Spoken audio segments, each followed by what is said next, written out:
आपण बाहेरनं जनराने आणतो त्याच्यात असतं, वातावरणाचा परिणाम असतो, अनेक अशा गोष्टी ज्या असतात त्या त्यामध्ये धारण झालेल्या असतात सूक्ष्म रूपाने.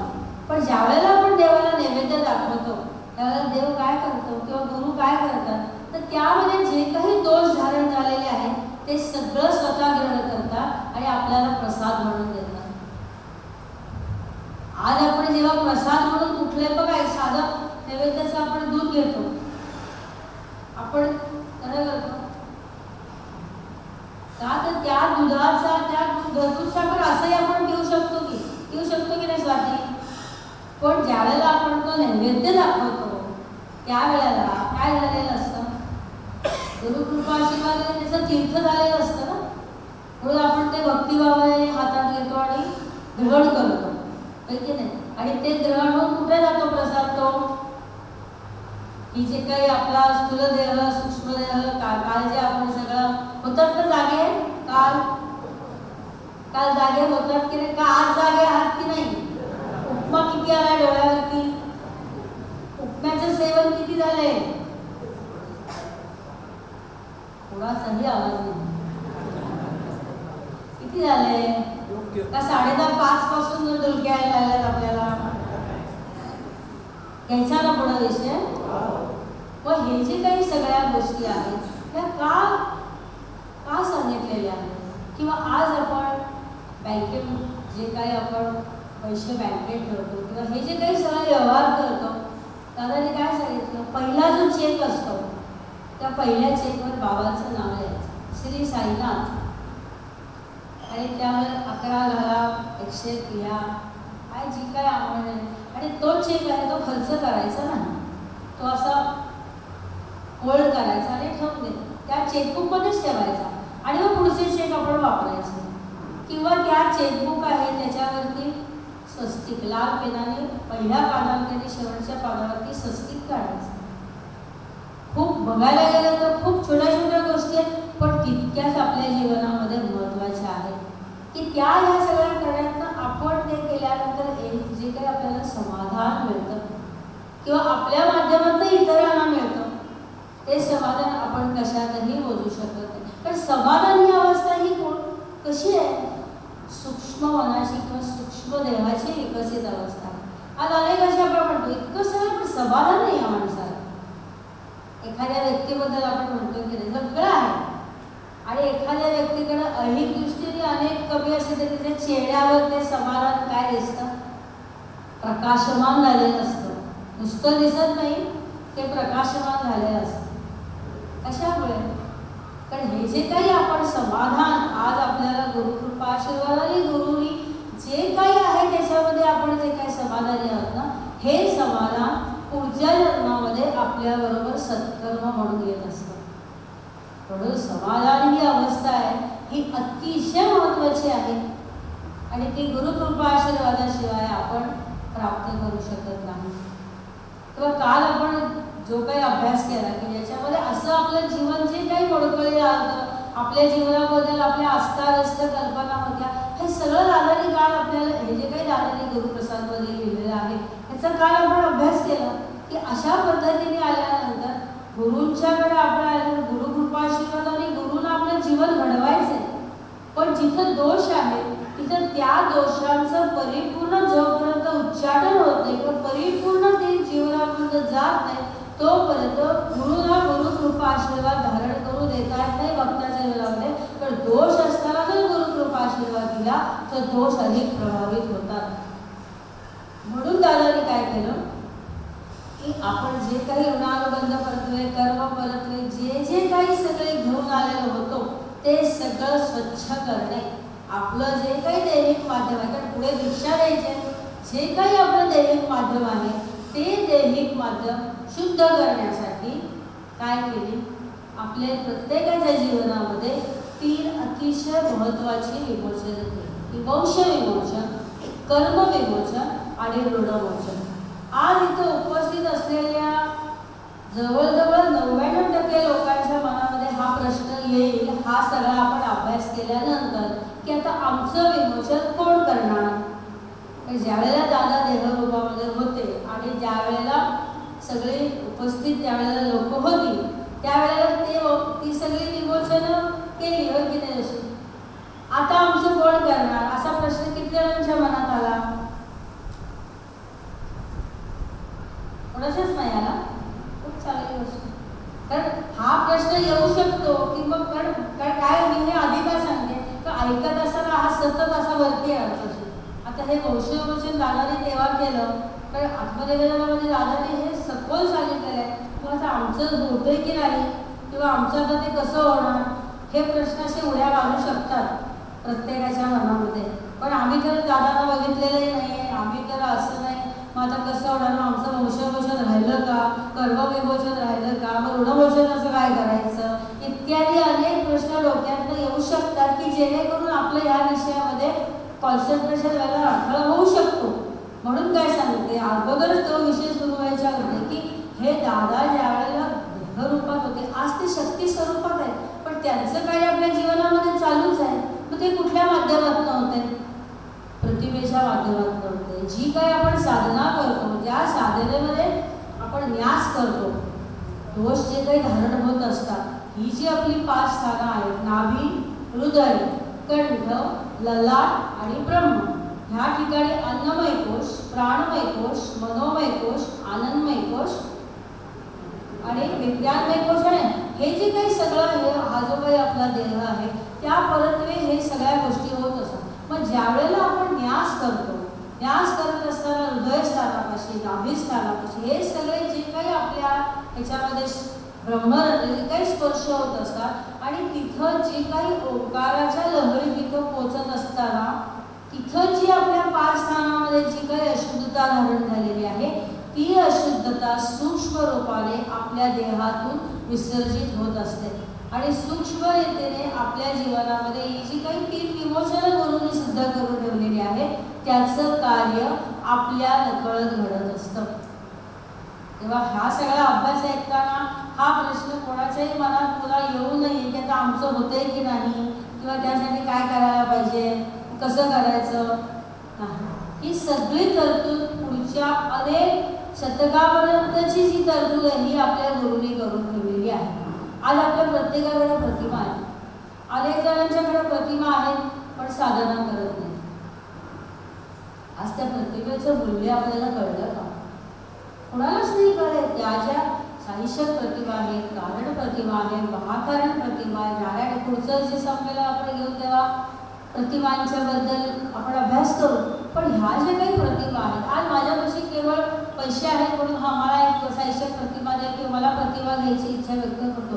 पण त्या ज्या काही प्रतिमा आहेत ह्या गुरूंनी सिद्ध स्वरूपात आपल्यासाठी ठेवलेल्या आहेत की आपल्या गुरूंनी जे जे काही साधन सिद्धता करून जी जी काही शक्ती धारण केली ती सगळी शक्ती त्या प्रतिमामध्ये धारण करून दिलेली आहे. पण त्याचं कार्य आपल्या जीवनामध्ये केव्हा होईल?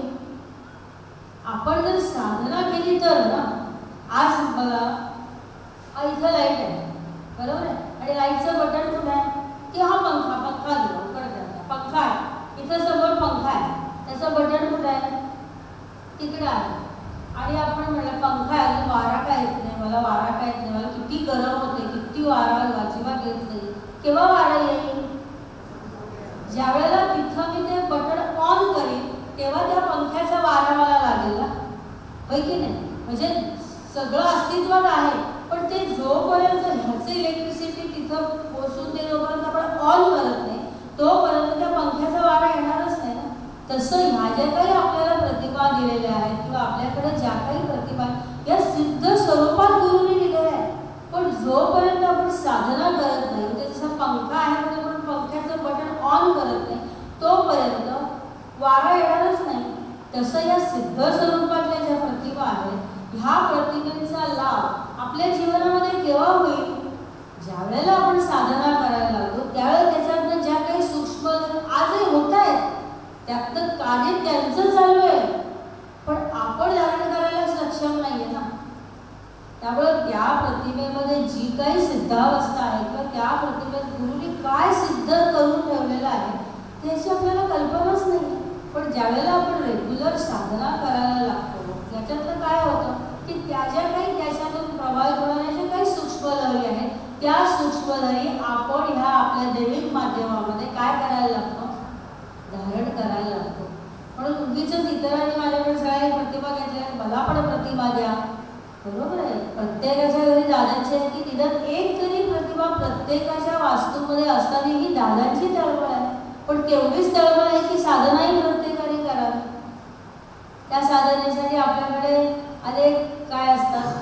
आज हे होतं म्हणून मला वेळ झाला, बरोबर आहे, प्रत्येकाच्या जबाबदाऱ्या वेगळ्या आहेत, सगळं सगळं सगळं मान्य.